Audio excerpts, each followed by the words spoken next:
welcome back to my channel. இன்னைக்கு நம்ம சேனல்ல Diwali sweet recipes-ஆ 4th எபிசோடா மால்புவா எப்படி பண்றதுன்னு பார்க்கலாம். மால்புவா அப்படிங்கிறது நார்த் இந்தியன் ஸ்வீட்.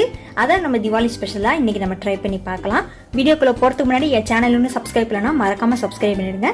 இந்த ரெசிபி எப்படி பண்றது அப்படிங்கறது ஒரு சிம்பிள் வேவாவும் ஒரு ஈஸியாவும் நான் உங்களுக்கு சொல்லி தர போறேன். சோ வீடியோவை தொடர்ந்து பாருங்க. ஒரு பவுலில் 1/4 கப் சுகர் ஆட் பண்ணிக்கோங்க. அதோட 1/2 கப் சூடான பால் ஆட் பண்ணிக்கோங்க. அதை நல்லா கரைச்சிக்கோங்க.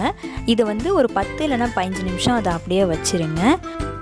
இப்போது கரெக்டாக 15 நிமிஷம் ஆயிடுச்சு. இதை இன்னொரு தடவை நல்லா கலந்து விட்டுக்கோங்க. இதில் நம்ம 1/2 கப்பு மைதா மாவு சேர்த்துக்கலாம். இது நம்ம பால்கோவா இல்லாமல் நம்ம இந்த மால்புவா பண்ணுறோம். எல்லா இடத்துலையும் பால்கோவாவோட சேர்த்து பண்ணுவாங்க. இப்போ இதை நல்லா மிக்ஸ் பண்ணிக்கோங்க. அடுத்தது கொஞ்சமாக சோம்பு சேர்த்துக்கோங்க. அதோட ட்ரை ஃப்ரூட்ஸ் பாதாம், பிஸ்தா, முந்திரி பருப்பு, திராட்சை, உங்களுக்கு எந்த ட்ரை ஃப்ரூட்ஸ் பிடிச்சிருக்கோ அதை ஆட் பண்ணிக்கோங்க. ரொம்ப பவுடர் ஆக்கிடாதீங்க, ஒரு பல்ஸ் விட்டால் போதும். அடுத்தது 1 டேபிள் ஸ்பூன் ரவா ஆட் பண்ணிக்கோங்க. அதோட 1/4 டீஸ்பூன் பேக்கிங் சோடா ஆட் பண்ணிக்கோங்க. இதை இப்போ நல்லா கலந்துக்கோங்க. கொஞ்சம் தண்ணி சேர்த்துக்கோங்க. ரொம்ப திக்காக இருந்துச்சுன்னா அதுக்குன்னு ரொம்பவும் தண்ணியாக இருக்கக்கூடாது, ரொம்பவும் திக்காகவும் இருக்கக்கூடாது. ஒரு பேட்டர் கன்சிஸ்டன்சிக்கு இது இருக்கணும்.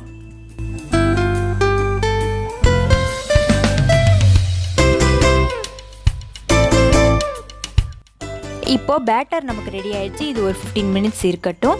அடுத்தது ஒரு பேனில் 1/2 கப் சுகர் ஆட் பண்ணிக்கோங்க. அதோட 1/4 கப் தண்ணியை ஆட் பண்ணிக்கோங்க. இந்த 1/4 கப் தண்ணியில் சுகர் கரைஞ்சா போதும். இதுக்கு எந்த கம்பி பதமும் தேவையில்லை. நல்லா கரைஞ்சதும் இதில் 1 டேபிள் ஸ்பூன் ஆயில் சேர்த்துக்கோங்க. அதையும் நல்லா மிக்ஸ் பண்ணிவிடுங்க. மிக்ஸ் பண்ண பிறகு 1/4 டீஸ்பூன் ஏலக்காய் பொடியை ஆட் பண்ணிக்கோங்க. அதையும் நல்லா மிக்ஸ் பண்ணிவிடுங்க. லைட்டாக பாயில் ஆன பிறகு இதை ஒரு பக்கம் வச்சுக்கோங்க.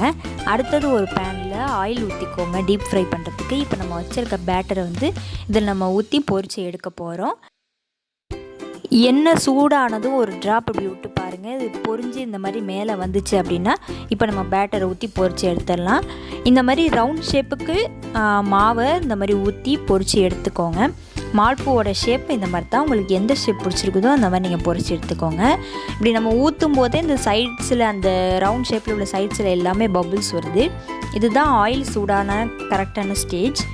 இப்போ இந்த மாதிரி மேலே வந்துடும். மேலே வந்தோடனே அதுக்கப்புறமா நீங்கள் இன்னொரு சைடை பொரிச்சு எடுத்துக்கோங்க.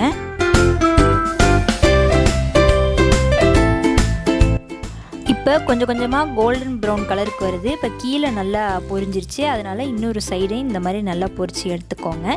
இது எப்போ கோல்டன் ப்ரௌன் கன்சிஸ்டன்சிக்கு கரெக்டாக வருதோ இந்த கலரில் உங்களுக்கு கரெக்டாக வந்துருச்சுன்னா நீங்கள் இந்த ஆயிலேருந்து எடுத்துடலாம். எந்த ஒரு எண்ணெய் இல்லாமல் நல்லா வடிகட்டி எடுத்துக்கோங்க.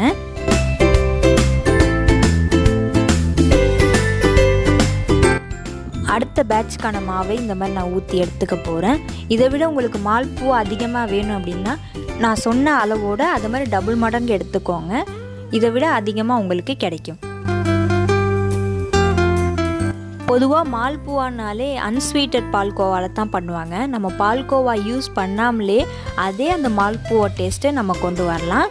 அதுக்கான மெத்தட் தான் இப்போ நான் சொல்லி கொடுக்குறதெல்லாம். இந்த மாதிரி கோல்டன் ப்ரௌன் கலருக்கு இந்த மால்புவா எல்லாத்தையும் பொரிச்சு எடுத்துக்கோங்க.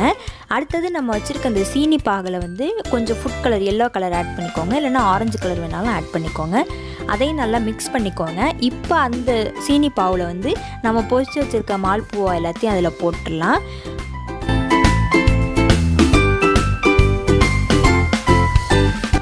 இப்போது இந்த ஜீராவில் இந்த மால்புவா நல்லா 2 சைடு டிப் பண்ணிக்கோங்க.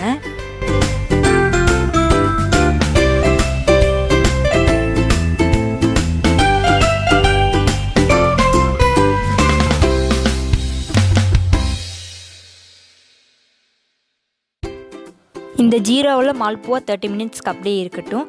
இப்போ 30 மினிட்ஸ் ஆயிடுச்சு. இதை நம்ம ஒரு பிளேட்டில் சர்வ் பண்ணிக்கலாம்.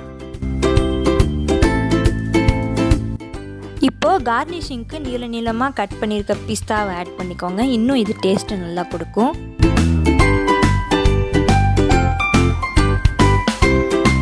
இதோட டெக்ஸ்டர் உங்களுக்கு நான் காட்டுறேன்.